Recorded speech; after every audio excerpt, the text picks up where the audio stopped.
Hello, insiders, and welcome back to The Inside Job with Philip Cox, the podcast. And I am Philip Cox, as usual, as always, actually. And I'm really excited about today's episode because we are continuing in the Earth and Skies series, which I'm really excited about. I'm really pumped about getting this thing off the ground. It's been sitting in my brain, sitting in my heart, just kind of down deep, kind of gurgling away for the last few years, and it's starting to see the light of day, and I'm really excited about it. So today we are reading the newest post in the Earth and Sky series. I'm ultimately going to put these together in the right order. I started with Ruach, which we did last time before the Rob Bell interview, which, by the way, if you haven't seen / heard that interview, I highly recommend that you go check it out because talking with Rob was an absolute joy. They say don't meet your heroes, and that is true, largely, unless you're talking about Rob Bell, and if he's your hero, I encourage you, figure out a way to meet him because he is fantastic, and that interview was great. But before that, we did Ruach, and that's really not that's not the best place to start when we're talking about this Genesis 1 creation poetic narrative that we find at the beginning of the Christian and the Hebrew scriptures. And so today's is probably a better place to start with that because, and actually there's probably one more before this, but we're not doing them in order yet. We'll put them in order one day, but today we are looking at an amazing, this isn't just a word, this is actually a phrase, and it's a rhyming phrase. It's a phrase that even in Hebrew has got a bit of a groove to it, a bit of a rhythm to it, a bit of a poetic rhyme, wordplay in it, and you'll hear it because the name of this post is Tohu, va-vohu, and we are going to explore exactly what that means and what part it plays in this creation story as we go. So, without further ado, you bid people adieu. I guess there is more ado here because you bid people adieu, but this is without further ado. So I'm going to have to look up the word of adieu now that I've thought about it. But without further ado, here we go. Tohu, va-vohu. I've got so much potential inside of me. I just don't know why I can't live it out. I was on one of many long walks with my friend as he again lamented this reality he felt deep inside. I find this conversation with him really fascinating. Somehow he seems to know that there are possibilities within him, even though he hasn't really experienced them yet. He's wrestling currently through this journey of recovery, and while things look really dark and really murky at times, he's still got this sense that the darkness he feels is not the whole story. Intuitively, he seems to know that the chaos and the emptiness he so often experiences has the potential to become something far greater. Maybe you can resonate with my dear friend. I know I certainly do. For years and years, I felt like I was so overwhelmed by the grind of day-to-day life that it felt like the gifts that I knew were placed deep within me, they rarely ever saw the light of day. It was like a treasure had been lost somewhere along the way, and now that treasure was sitting somewhere beneath the surface, dormant, unrealized, and wasting away. Maybe you too find yourself longing for your life to feel more significant, more purposeful, deeper. Maybe you'd say, I wish it felt more true. If so, you know what? You don't have to feel too bad because I find that these are not just your feelings and they're not just my feelings. These are actually primordial feelings. That means they're feelings that connect us with eons and eons of history, or maybe more accurately, prehistory. There's a phrase from the Hebrew creation story we find in Genesis 1 that gets right at the heart of this feeling. And that word is Tohu, va-vohu. Let's all say it together. Tohu, va-vohu. It's actually a phrase. It's not even a word. It's kind of a word and a compound word, but it's Tohu, vaVohu. It's the writer's poetic way of talking about the chaotic and pre-creation state of shapelessness and unfulfilled potential. Traditionally, this phrase has been translated as formless and void. If you know Genesis 1, you know it says, in the beginning, God created the heavens and the earth was formless and void. Tohu, vaVohu.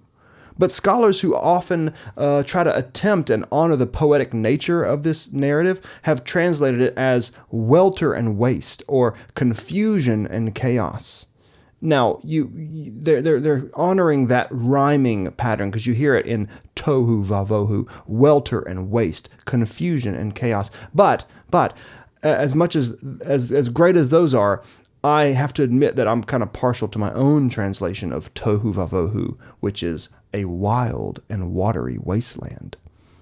The reason I translate it like this is because in some places in Scripture, the word tohu points to the wild and uninhabitable desert to the east of Israel. So this dry, dusty, still kind of pointless ground as far as a human's concerned. And the emptiness and the unprofitable state of something is often called tohu. However, here in Genesis 1, the wilderness isn't the desert, but the wilderness is the deep waters, or the Hebrew word tahom.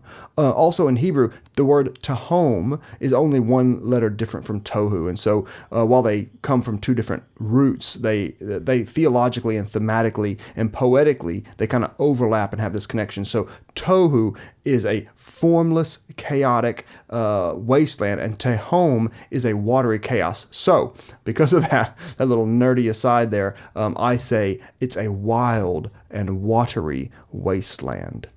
This concept of these chaotic primeval waters at the start of creation was a common motif. This doesn't just occur just in the Hebrew story. It was a common motif for many creation myths across the ancient world. That thought that whatever came up out of the chaotic waters. And usually these waters in these other myths had to be defeated through an act of divine violence, or played out usually in some kind of epic pre-cosmic battle before some ordered cosmos could emerge. And we talked about that even with Ruach and Tiamat and the Enuma Elish, and how all that played out, that divine violence that brought forth life from the chaos, but the chaos had to be destroyed. You had to go to war against the chaos so that creation could emerge. However, once again, this Hebrew poem and the writers of this poem bring a counter-narrative about the world, and a counter-narrative about the ones who are running the show. Now, the divine figure at the heartbeat of this story, he breathes energy and life, ruach, that animating energy, spirit. He breathes it over these chaotic waters, this wild and watery wasteland, this tohu vaVohu. This God enters the chaotic. He enters the dark and the uncertain to bring into being order and fruitfulness. Instead of violence and destruction, this God just simply uses the spoken word to produce beauty and goodness and reordering. And he reorders this unproductive environment, this wasteland, and he gives it purpose and function and form. One thing I continue to find fascinating about these ancient texts, especially some of the early pages of this biblical narrative, is the microcosm, macrocosm feature at work in them. In other words, if you're not familiar with those terms, what the text describes in the bigness, that's the macrocosm, the bigness of the universe, it's also true and can be seen in the littleness, the microcosm of the universe within me. The macrocosm, the universe out there, the same pattern and wisdom and structure we see out there, we can also see that being mirrored, not just out there, but mirrored deep within me.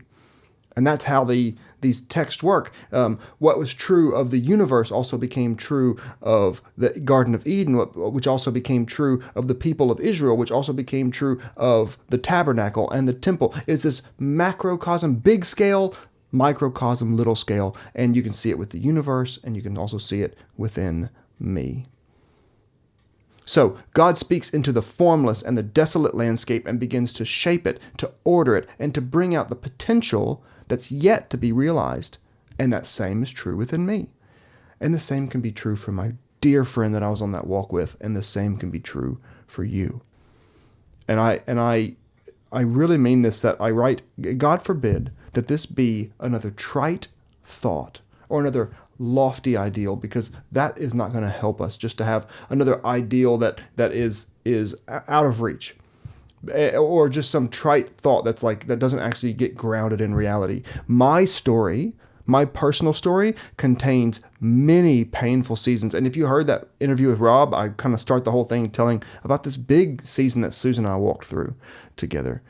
Our story contains a lot of really painful seasons of walking through what felt like chaos, genuine chaos. And at times, these seasons came from someone else, or what someone else did, or from somewhere else outside of myself. And at other times, the chaos was self-inflicted chaos from decisions that we made, decisions that I made, choices and ways of living, all that kind of stuff. Sometimes the chaos comes from out there, and sometimes the chaos comes from within.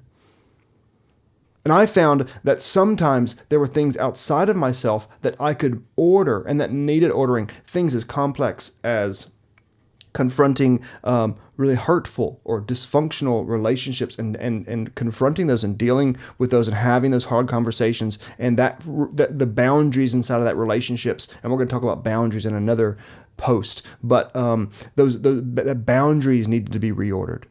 New boundaries need to be put in place to help heal dysfunctional relationships. Maybe I was changing, it was a season of changing careers or changing what I was going to put my energy to, and my energies needed to be reordered. Or reining in my runaway schedule because I needed to reorder the rest. I'm in a season right now where I'm trying to figure out how do I reorder to put in more rest. It could also be as simple as ordering something like a garden. Maybe you need to weed a garden. Maybe you need to take a bunch of things to the tip and throw them away. Or even organizing my sock drawer, as Marie Kondo so wisely has taught us. That the healing power that comes from organizing a sock drawer.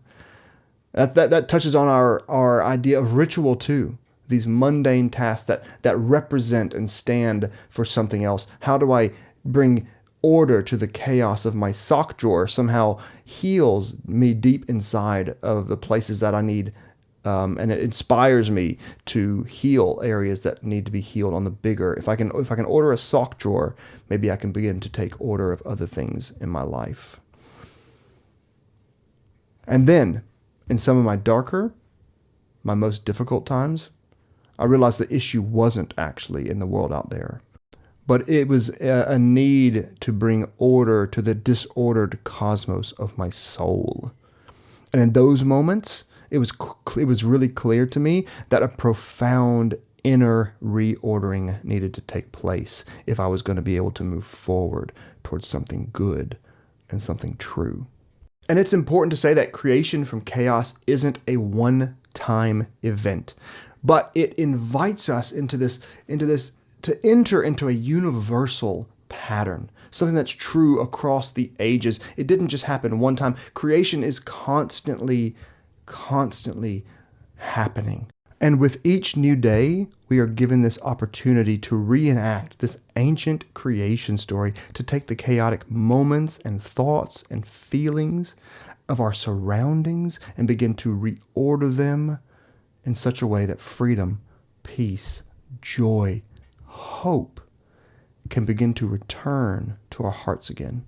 Often our feelings of anxiety, our past wounds, our unhelpful self-narratives, and even our addictions, we don't like these things. We say these are bad things, but they somehow end up acting like the manure that you add to the soil that somehow enriches it and helps us. When it begins to grow, we begin to discover and grow into our deeper selves. They can point the way, even though they're painful and they're difficult, if we use them well and we see them well and we don't fight against them, but we welcome them in as teachers. They can end up pointing the way to our deeper purpose and to begin to give us a picture of sometimes these things give us a picture of who we don't want to be, but they can also help us shape who we do want to become.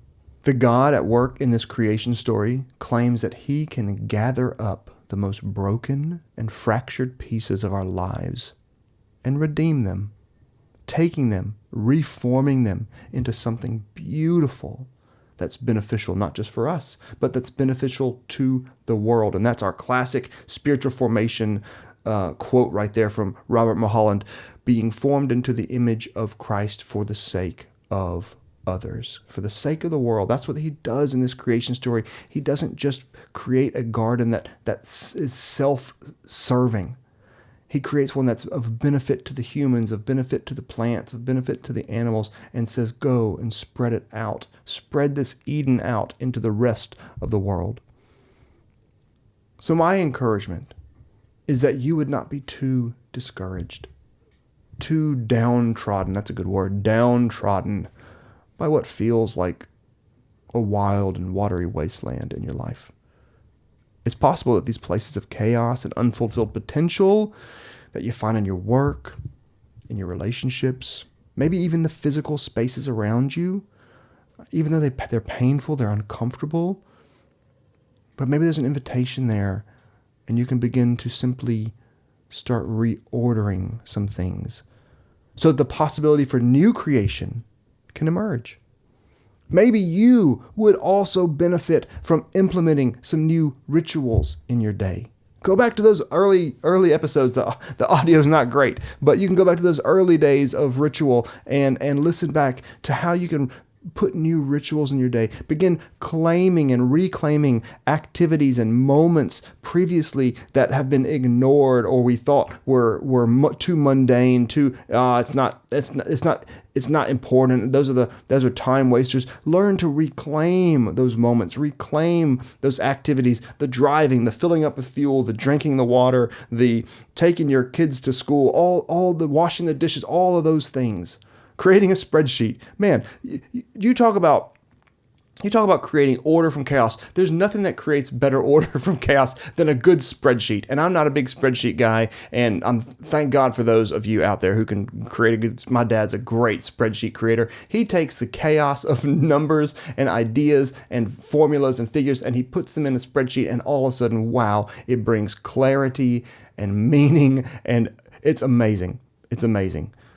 So maybe there's some things that you need to start putting into your life that you thought were not spiritual, that you thought were not important, and you begin saying, no, we're going to ritualize these things. We're going to see them as sacred. We're going to start reordering the details of our life so that new creation can begin to emerge. And if you do find yourself battling against those unfruitful narratives, those unhelpful habits, those addictions and patterns of thoughts, patterns and behaviors, start looking for somebody to talk to about those things. Maybe it's a trusted friend. Maybe you can find a spiritual director. Maybe you can find a therapist. There are lots of options out there. But you need to find someone who's willing to listen and listen without judgment. That's so important. To listen to where you're at and to help you find solid footing. Help you find a new place to stand in the middle of what feel like swampy circumstances. And who knows, maybe you're just around the corner from the birth of something beautiful. In reality, Tohu vaVohu, we need to recognize, is only the beginning of the story. It's the beginning of the ordering process. It's the first thing that happens. One of the first things that happen in this Genesis 1 creation story. And so we're just getting started with Tohu vaVohu, and we have so far to go. And we're going to keep exploring where this heads. This is not a silver bullet, a magic bullet, but it's getting us started on the journey. So we're going to keep exploring where this heads in this Earth and Skies series as it unfolds. And until then, peace and joy.